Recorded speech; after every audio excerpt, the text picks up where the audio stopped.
So, you're an executive producer on a successful franchise. You've made 3 movies in this franchise, and you said, we're done. No more. We are done. But the writer of your second movie comes at you and says, hey, I have an idea. I wrote a script, and you really like it. And then you start thinking, well, we're still making money. We should go ahead and take all the ideas that we had for the third movie that we couldn't do and go ahead and use them this time. Let's reach out to the director of the first and third movie, and we'll get him to come back to direct. He can't return because he's busy directing another film. Busy?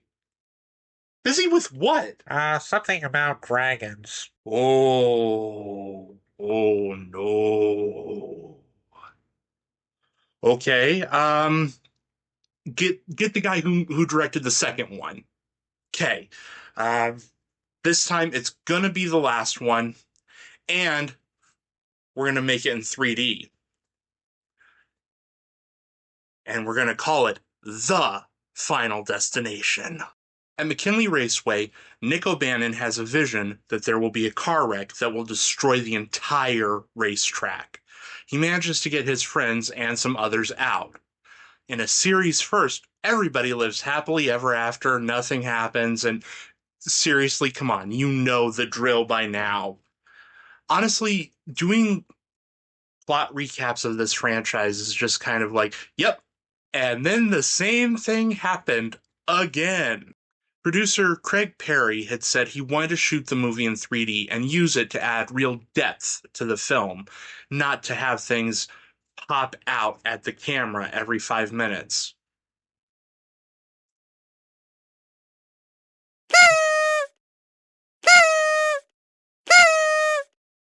Craig Perry's a fucking liar. So, the movie opens differently than any other in the franchise thus far. This time, we get our premonition and disaster before we even get the opening credits. And before that, there's a song by some band. Who could it be now?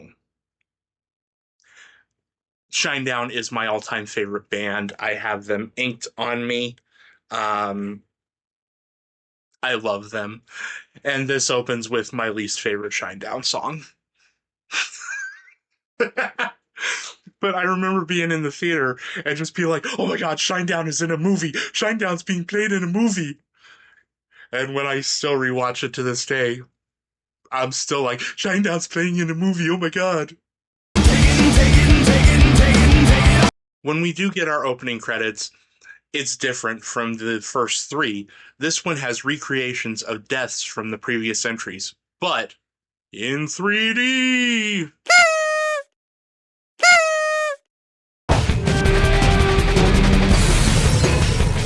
Eric Bress and David R Ellis returned from the second movie. If the third movie repeated a lot from the first movie, this one is repeating a lot from the second movie.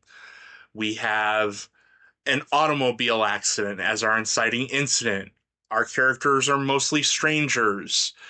There's even a scene where somebody tries to move themselves to the top spot on death's list. YouTube. It repeats a lot. And kind of like the third one, it doesn't do it nearly as well. Our characters include a group of 4 friends, a mechanic, a security guard, a mother of 2, and a racist. Most of these are played by TV actors. And I really wish the racist stuck around a little bit more. I know, he's there. He's in 3 scenes. He drops a hard N-word, but it never really factors into the movie itself. His death is caused when he tries to light a cross on the security guard's lawn on fire, but he manages to get caught up by his tow truck and dragged down the road till he catches on fire. all while Why Can't We Be Friends plays. This movie feels like it's trying to have more fun and be more tongue-in-cheek and wink more at the audience. However, it comes off kind of half-assed and it just doesn't fully commit. So I'm gonna do what I do best. I'm gonna go get laid. And that sums up Hunt completely. The deaths in the third one used CGI, but they also threw a lot of fake blood around to cover it. This, every death is coded in CGI, and it's obvious when you watch it. It is painful to look at, and it makes it kind of less special as a result. I lost my wife and my daughter in a car accident. I was driving, and I was drunk. Every day I ask myself, how come it couldn't be me instead of them? Hey, stop that. We don't need good acting in this movie. Be like her. I'm sorry, but we think that you're gonna be next. This movie has a ton of Easter eggs. There's references to Clear Rivers, Ian McKinley. There's references to, hey, amusement parks may be dead. You see little things throughout that call back to previous entries. And of course, there's 180. Together, I'm at then... peace with it, and my family's waiting for me. What did I say about being good, Bubba? So let's talk about the cowboy for a second here. In the vision, they ask him to move, and he dies in the premonition.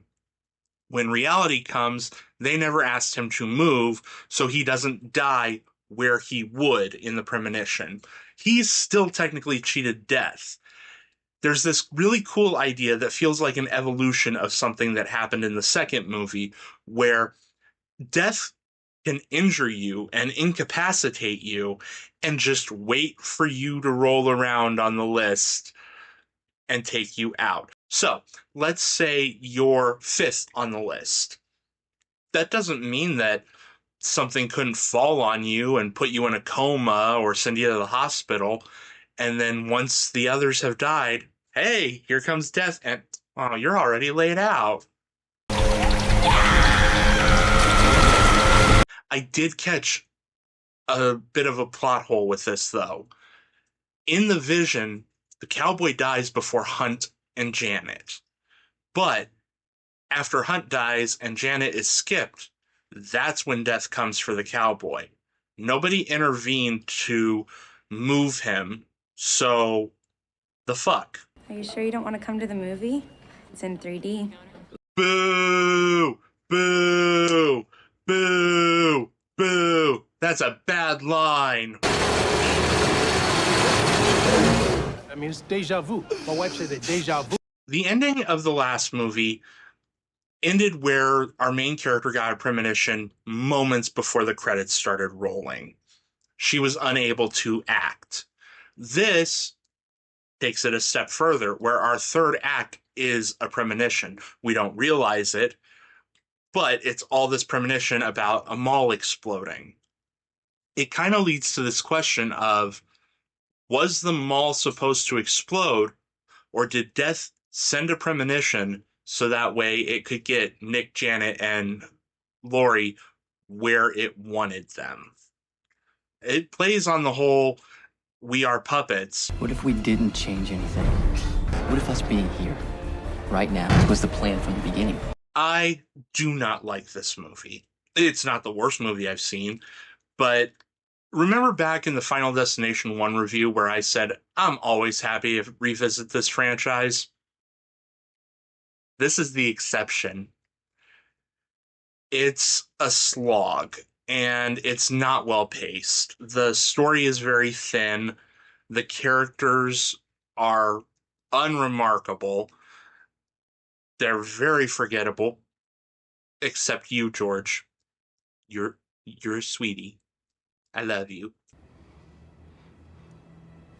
The deaths are covered in CG. There are some cool setups to this, and there are some cool fake outs. The salon sequence is nice. The car wash sequence is nice. I like the scene in the pool. There are things that I do still enjoy, but overall, it's not a good movie. One of the blessings for it is, while it has its problems, it is short. It's only an hour and 17 minutes before the end credits start. And a lot of that has to do with the fact that there was a writer's strike in 2009. Eric Bress got his script in at 11:59, and the writer's strike started at midnight. They didn't have a chance for rewrites or anything, so the movie suffers because of that. There was a huge focus on, we have to do this in 3D, and it's going to be so cool. And that's where too much of the focus went. It's one that you watch in 2D and you're like, yeah, that was a movie made for 3D. Okay. But if you have the ability to watch it in 3D, it's kind of fun. It's not good, but with the right substances and the right people around you, you can have a fun time with it. This was supposed to be the Final Destination movie. It is called The Final Destination because of that. I was not aware of that when this came out. I thought that's a stupid fucking title for a movie. And this was the highest grossing movie in the franchise. It made $186 million off of a $40 million budget, thanks to the 3D ticket upcharge. But New Line being New Line, well, them doing what any studio would do. How often do we hear final in a horror franchise and get more?